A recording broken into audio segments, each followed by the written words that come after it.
भारत में इक्ता व्यवस्था को स्थापित करने का श्रेय इल्तुतमिश को दिया जाता है। इक्ता का प्रमुख इक्तादार कहलाता था। इक्ता को विभिन्न नामों से जाना जाता है। मुक्ता भी कहा जाता था, इक्ता भी कहा जाता था, तथा यहाँ के शासक इक्तादार, वली और मुक्ता या मुक्ति कहलाते थे। इल्तुतमिश ने मुल्तान से लेकर के लखनौती तक अपने संपूर्ण साम्राज्य को विभिन्न इक्ता में विभाजित करके अमीरों के अधीन कर दिया था। ये इक्ता मुख्यतः राजस्व अधिन्यास होते थे। इन्हें प्रशासकीय इक्ता के नाम से भी जाना जाता है। जिन अमीरों को इक्ता प्रदान किया जाता था उनसे यह अपेक्षा की जाती थी कि वे अपना खर्च तथा अपने सैनिकों का खर्च निकाल करके जो फवाजिल अर्थात शेष रकम होगी उसे केंद्रीय खजाने में जमा करेंगे। इस दृष्टि से यह कहा जा सकता है कि सुल्तानों के अंतर्गत इक्तादारी पद्धति केंद्रीकरण का एक माध्यम बन गई। इसका उद्देश्य था दूरस्थ क्षेत्रों से प्राप्त अधिशेष को राजकीय खजाने में सुरक्षित करना। आरंभ में भारत में तुर्कों की संख्या सीमित थी, उनके उपलब्ध स्रोत भी सीमित थे। दूसरी तरफ उत्तर भारत के व्यापक क्षेत्र में क्षेत्रीय राजा और सामंत अधिक प्रभावी थे। अतः राजस्व के नियमित वसूली के लिए इन क्षेत्रीय शासकों की शक्ति को तोड़ना आवश्यक था, परंतु यह अकेले सुल्तान के बस की बात नहीं थी। यही वजह है कि सुल्तान ने इक्तादारी पद्धति के माध्यम से दूरस्थ क्षेत्रों से राजस्व वसूली का दायित्व विभिन्न अमीरों के बीच आवंटित कर दिया। साथ ही इक्तादारी पद्धति के माध्यम से राज्य के हित एवं अमीरों के महत्वाकांक्षा के बीच सामंजस्य स्थापित करने की कोशिश की गई। परंतु जैसे जैसे दिल्ली सल्तनत का विस्तार होता गया तथा प्रशासनिक ढांचा स्थापित होता गया, वैसे वैसे सुल्तानों ने राजधानी के नज़दीक की जमीन को खालिसा भूमि अर्थात राजकीय भूमि में परिवर्तित करना शुरू कर दिया। प्रशासकीय इक्ता के अतिरिक्त अनेक छोटे छोटे इक्ता भी होते थे। ये सैनिक अधिकारी तथा महत्वपूर्ण व्यक्तियों को व्यक्तिगत उपयोग के लिए दिए जाते थे, परंतु ये छोटे इक्ता खालिसा भूमि के अंग होते थे। उदाहरण के लिए इल्तुतमिश ने 200 शमसी सरदारों को दोआब क्षेत्र में व्यक्तिगत उपयोग के लिए इक्ता प्रदान की थी। अब प्रश्न उठता है कि मुक्ति और सुल्तान के बीच संबंध किस प्रकार के थे।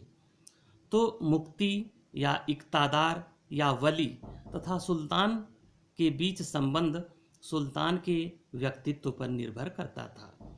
यदि सुल्तान शक्तिशाली है, यदि वह परिस्थितियों पर नियंत्रण करने की क्षमता रखता है, तो सल्तनत के लिए यही इक्ता प्रणाली एक महत्वपूर्ण सहयोगी के रूप में कार्य कर रही थी। लेकिन जैसे ही सुल्तान कमज़ोर होते थे, यह इक्तादार या इक्तादारी प्रणाली कहीं कहीं दिल्ली सल्तनत के पतन का भी एक कारण बनती है। तो मुख्य रूप से इक्तादार और सुल्तान के बीच जो संबंध होते थे वह सुल्तान की शक्ति पर निर्भर करता है। यदि सुल्तान शक्तिशाली है तो वह राज्यों से प्राप्त अधिशेष राजस्व को केंद्रीय खजाने में जमा कराने के लिए नियंत्रण स्थापित कर सकता था। जैसे बलबन ने प्रांतों पर नियंत्रण स्थापित करने के लिए एक ख्वाजा नामक अधिकारी की नियुक्ति की, जिसका मुख्य कार्य था प्रांतों की आय और व्यय का परीक्षण करना। उसी प्रकार अलाउद्दीन खिलजी ने प्रांतों में केंद्रीय हस्तक्षेप को बढ़ावा दिया, यानी पूरी तरीके से केंद्र का नियंत्रण स्थापित करना चाह रहा था, जिसमें वह सफल रहा। गयासुद्दीन तुगलक एक सैनिक अधिकारी था, अतः उसने सैनिकों की हितों की रक्षा के लिए सैनिक अधिकारियों तथा सैनिकों के वेतन को पूरी तरीके से स्पष्ट रूप से विभाजित किया और उन्हें निर्धारित किया। मोहम्मद बिन तुगलक जो अत्यधिक केंद्रीकरण करने का उत्सुक था, उसने भी इक्तादारी व्यवस्था में महत्वपूर्ण परिवर्तन किया। उसने प्रांतों में एक अमीन नामक अधिकारी की नियुक्ति की। साथ ही साथ प्रांतों में दो समान स्तर के अधिकारियों की नियुक्ति की, जिसमें एक का मुख्य कार्य राजस्व वसूल करना या राजस्व प्रशासन था, तो दूसरे का मुख्य कार्य सामान्य प्रशासन था। तीसरा, इसने स्पष्ट रूप से आदेश दिया कि सैनिकों का वेतन राजकीय खजाने से दिया जाएगा। लेकिन मोहम्मद बिन तुगलक ने जो भी सुधार किए, उन सुधारों के विरुद्ध लोगों की प्रतिक्रिया हुई और अनेक विद्रोह हुए।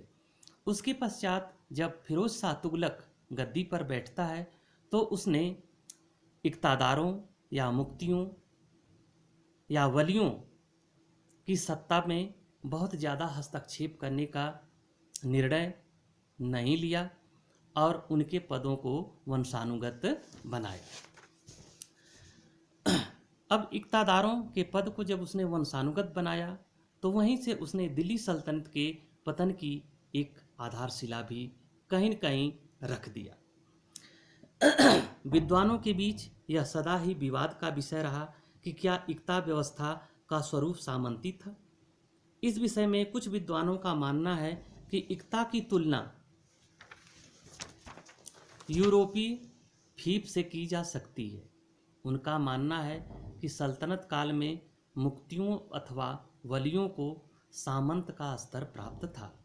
वे मानते थे कि सामंती व्यवस्था का एक महत्वपूर्ण लक्षण है पदानुक्रम, यानी एक पदानुक्रम निर्धारित है, जो सामंतवादी व्यवस्था का मुख्य लक्षण माना जाता है।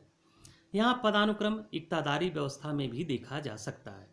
उदाहरण के लिए सबसे ऊपर सुल्तान, उसके नीचे मुफ्ती अथवा वली, उनके नीचे क्षेत्रीय राजा अथवा शासक तथा उनके नीचे सैनिक थे।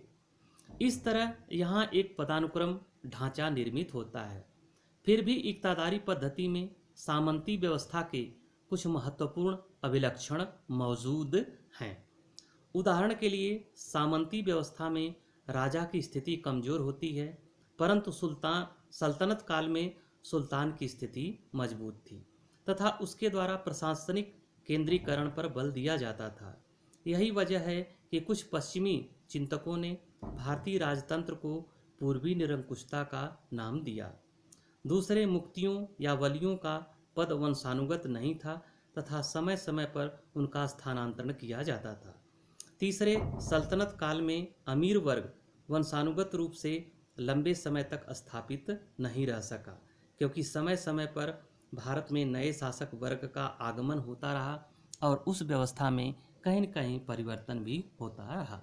अतः यह कहा जा सकता है कि इक्तादारी व्यवस्था दिल्ली सल्तनत की एक महत्वपूर्ण व्यवस्था थी, जिसका मुख्य उद्देश्य यही था कि प्रांतों पर अच्छे तरीके से नियंत्रण स्थापित किया जाए।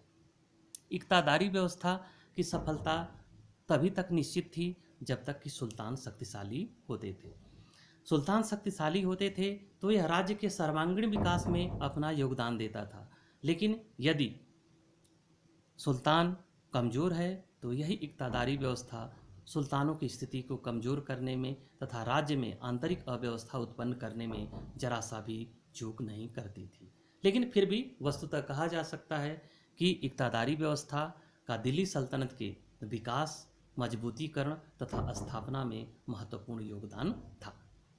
थैंक यू, धन्यवाद।